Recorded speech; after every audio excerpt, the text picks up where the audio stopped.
Hi again, everybody. It's time for Newsbreak on Paper News 24/7. I'm Frank Phillips reporting. And in today's edition of the paper of Montgomery County, in this picture we see the hearse as it prepares to lead fire trucks in a procession from New Hope Christian Church past the Crawfordsville Fire Department Station Number 1 to the cemetery. Many remember Crawfordsville firefighter Joe Mitten, age 50, as a friend. He passed away Tuesday at home following a long fight with cancer. When we come back, more local news, weather, and a look at sports. You're watching Newsbreak on Paper News 24/7. Bad wrecks happen to good people. That's why people take their wrecks to the good people at Gould's Body and Paint in Crawfordsville. Gould's will work with your insurance company to provide an accurate quote of your needed repairs. Then the iCar Gold Class Specialists take over, restoring your vehicle to good as new. Gould's will service any make, any model, any type, or amount of damage. Just remember our motto: at Gould's Body and Paint, our business is a wreck.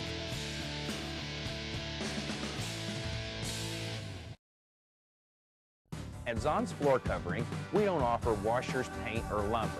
Floor covering is our expertise for your home or office. At Zon's Floor Covering, we offer luxurious styles of carpeting and realistic-looking vinyl patterns, and we do it better than anyone else. You'll fall in love with the possibilities at Zon's, all backed by professional installation, superior personal service, and our 3-year installation warranty.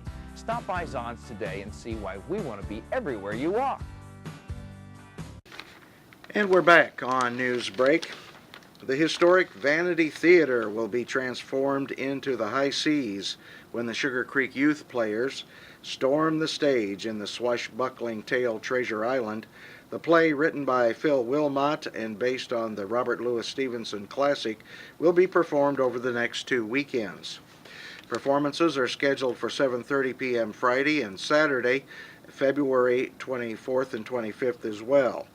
There are 2 p.m. matinee performances on Sunday and on February 26.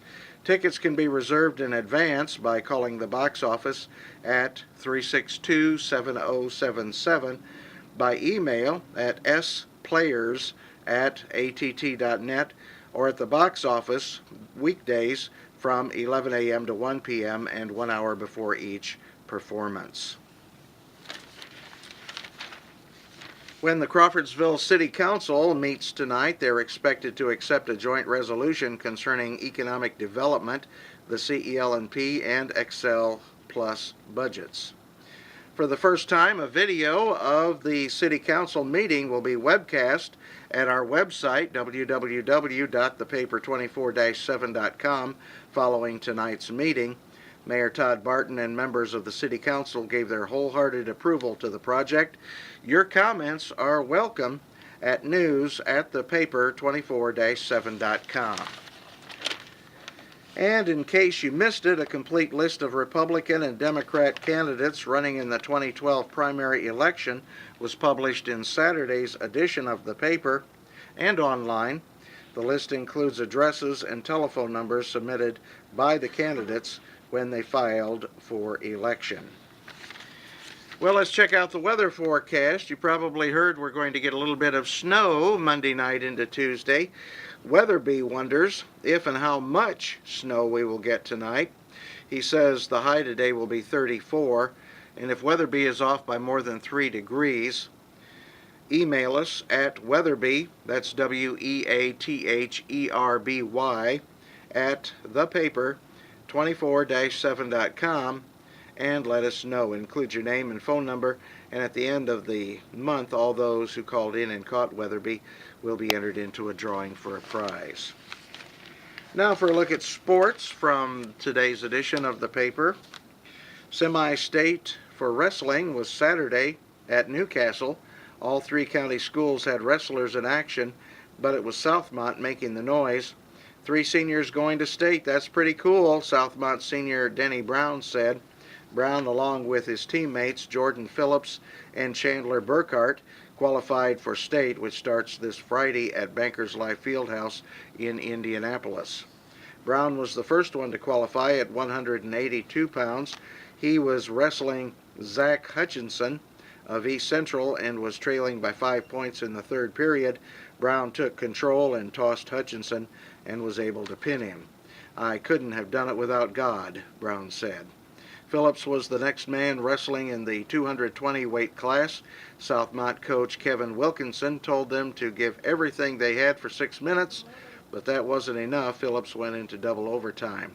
"I knew I had to win," Phillips said. "I felt like I was in better shape, though." The long hours in the wrestling room paid off as Phillips got the victory, winning 7-3. The Mounties had 2 going to state, and all that was left was Burkhart, who is also their captain. Coming into Saturday, Burkhart was thinking one thing: why not us? He said they had good draws, but anything is possible. Wilkinson said Burkhart came out and was aggressive. He got big points when he registered a takedown on the edge of the mat. "We've been working with them on staying aggressive on the edge of the mat," Wilkinson said. Burkhart was the more aggressive wrestler on the mat, and it showed as he won 14-7. "I really wanted it," Burkhart said. "This was my time." Burkhart also had added motivation watching his teammates qualify for state right before he hit the mat. And Athenians grab road conference win is the next headline we look at. Crawfordsville's boys basketball got back in the winner's circle on Saturday. The Athenians ended a 2-game losing streak, beating Tri-West. The Athenians were 10-7, and they were 3-3 in the Sagamore Athletic Conference. Tri-West was 6-12 and 1-4 in the SAC. The Athenians led for almost the entire game, but were not able to pull away. "We had a chance to put them away, and we didn't," Crawfordsville coach David Pierce said. The Athenians had numerous 10-point leads, but the Bruins continued to fight and claw, and they stayed in the game. What seemed to be an advantage for the Athenians actually backfired. For whatever reason, they, Tri-West, didn't go to Jake Hendershot, Pierce said. Crawfordsville was playing zone to try to handle Hendershot and his size, but Tri-West didn't look to go inside. Not being an offensive force, the Athenians switched to man defense.